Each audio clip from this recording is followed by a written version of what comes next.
Et du côté de la SNCF, lundi, souvenez-vous, un accord a été signé avec les principaux syndicats pour aménager les fins de carrière des cheminots, des contrôleurs.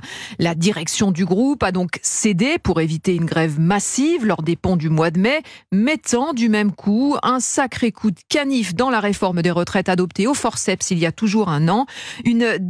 Tout juste un an. Une décision, Jacques Serret, qui met quelque peu dans l'embarras l'exécutif. Oui, l'État étant l'unique actionnaire de la SNCF, nous avons posé la question à Bruno Le Maire à l'issue du Conseil des ministres. Que pense-t-il de cet accord qui efface en grande partie l'impact de la réforme des retraites pour les cheminots ? Les conducteurs, par exemple, pourront entamer une cessation d'activité 30 mois avant leur retraite avec 15 mois non travaillés rémunérés à 75%.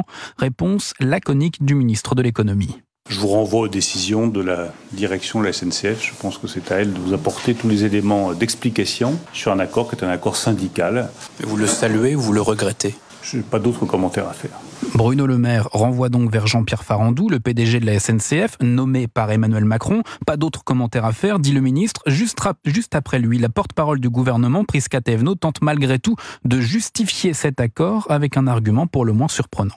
Moi, ce que je vois, c'est un accord de fin de gestion de carrière, et notamment sur les fins de gestion de carrière pour les carrières pénibles. Et donc, ça, quand même, respecte l'esprit de la réforme des retraites que nous avons menée l'année dernière. Une réponse qui dit beaucoup du coût de la paix sociale à 3 mois des Jeux Olympiques. Jacques Serret du service politique d'Europe